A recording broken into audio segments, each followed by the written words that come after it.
Okay, welcome. We're going to do a little mini lesson on energy flow within ecosystems. I will be covering things like the basic relationships of those interactions, food webs, and food chains. So when we first start talking about energy flow within an ecosystem, we first have to talk about the interactions that go on within the communities in those ecosystems. There are three main types that we'll talk about today. One is the predator-prey relationship, one is competition, one is symbiosis and the forms of symbiosis within those interactions. As we quickly run through these interactions, the first one we'll talk about is the predator-prey relationship. It's one that you're probably the most aware of since we talk about this a lot when we're in elementary school. And this is a relationship where one animal captures and feeds on another animal. That animal that does the capturing is the predator. The one that it gets eaten is the prey. And the relationship that we want to look at in particular is that the predators actually limit the size of the prey population. And it's a very important relationship. And it also does limit the locations where the predators can live and also where the prey can live. So it's an interesting relationship when it comes down to what's determined in that ecosystem. Okay, we're going to use this example of the moose and the wolves as an example of how predators determine the size of the prey determines the size of the predator populations in a given area. Now, this is a real true life example that has lots and lots of data on it. It's a very historical case study. If you take a look at the moose population, it's low at first, it climbs, and then it gets lower, and then it climbs again. And that's because of the wolf population. At first, the wolf population was at its peak, and then when it's at its peak, it's eating lots more moose to sustain its population. But when the numbers were decreasing in the moose, the wolves just couldn't sustain their population. There wasn't enough food for them, so they couldn't reproduce as much, and so their population dipped a little bit. As it dipped, they ate less moose, and there was more moose available to reproduce and eat. And as they increased, there was lots of food. Then all of a sudden, the wolves went nuts, and they had enough food to sustain a larger population. When they're at its peak, these guys, the moose, then were at its dip there in its valley, and then it just kept on cycling. But again, this is a great case study to show how the predator affects the prey population, and the prey can actually affect the predator population as well. The second interaction is competition, and competition is where we have more than one organism attempting to use a limited resource at the same time. It's pretty straightforward and simple. They're competing over the same resource. And we can see competition working in nature just like you see in the pictures here. Plants where you have these big tall trees that are really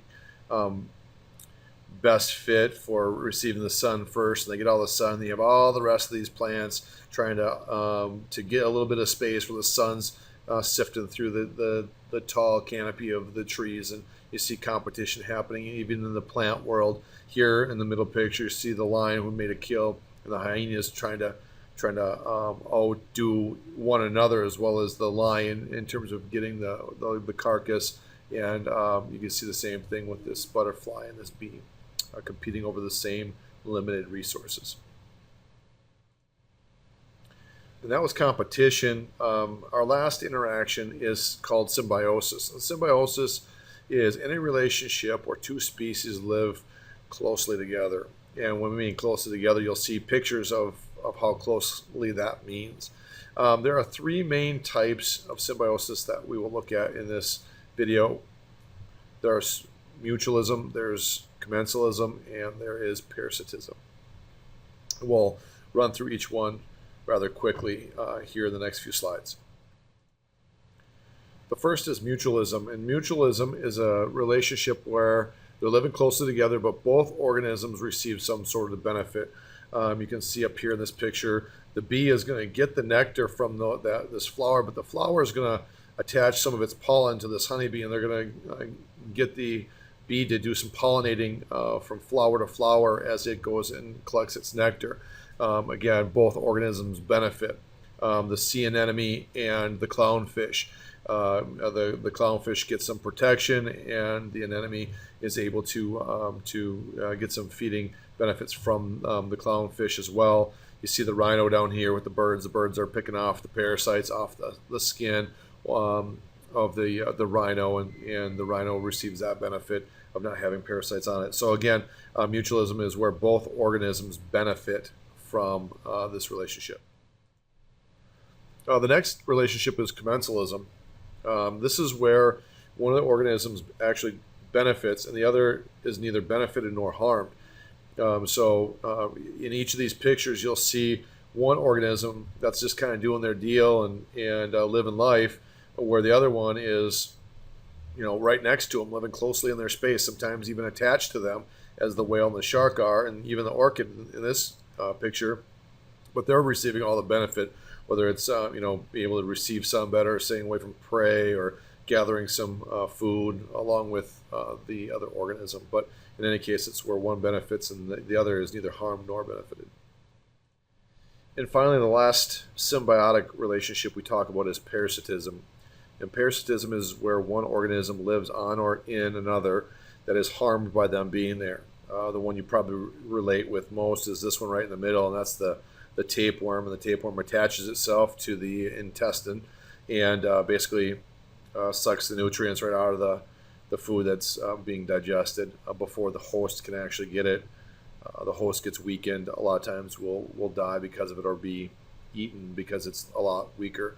The aphids and the mosquitoes do basically the same thing, but they may not be able to take it right down to the death, but they do destroy and harm their host as well.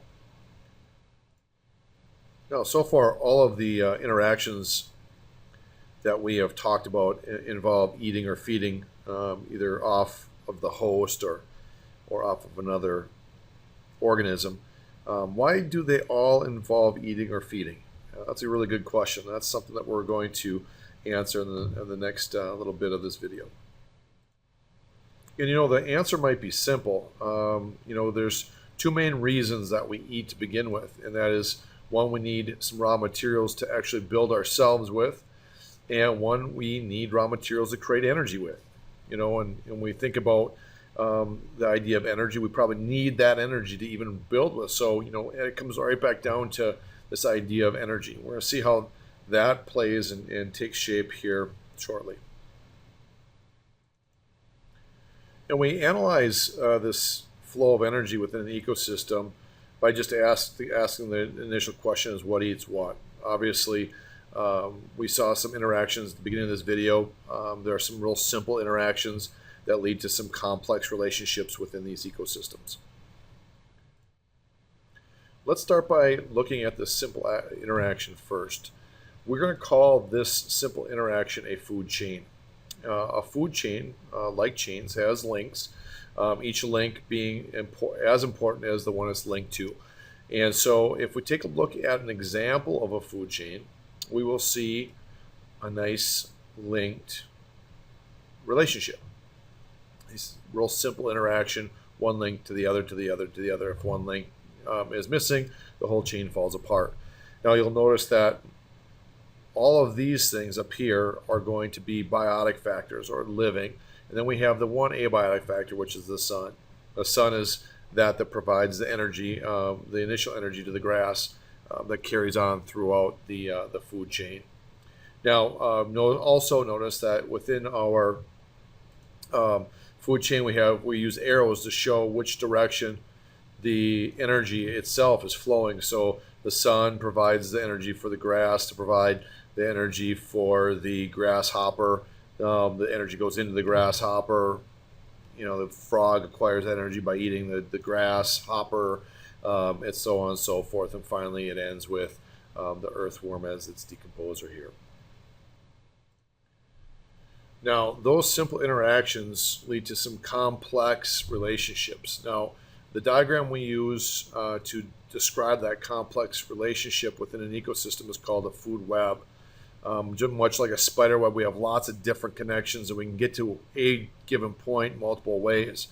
So food web shows all the possible food chains that can happen within a given ecosystem. And here are two examples of food webs, much more complicated looking, much more complex than a food chain. Notice that if one of these pieces drops out, it's not going to cause the whole thing to fall apart like the food chain. If we're missing one link, the whole thing kind of is dysfunctional at that point. Here, there's multiple options in terms of sustaining this ecosystem. But again, as you take a look at, the arrows are always following the direction that the energy is flowing in. The phytoplankton get eaten by the mayfly, so the mayfly acquires that energy. The mayflies are eaten by the frogs. They acquire the mayfly's energy, and so on and so forth. And both of these are good examples of food webs, and shows the complex interactions that goes on within an ecosystem. And that's all there is to energy flow. We talked about the interactions that happen within ecosystem. It usually involved one organism eating another or aiding another organism and getting more food, leading that up to understanding there's some simple interactions, what we're going to call food chains, where the energy flows from one step to the other. And then finally, there's a complex relationship within an ecosystem where there's a lot of food chains that are interconnected, and energy flows amongst those organisms in that particular ecosystem.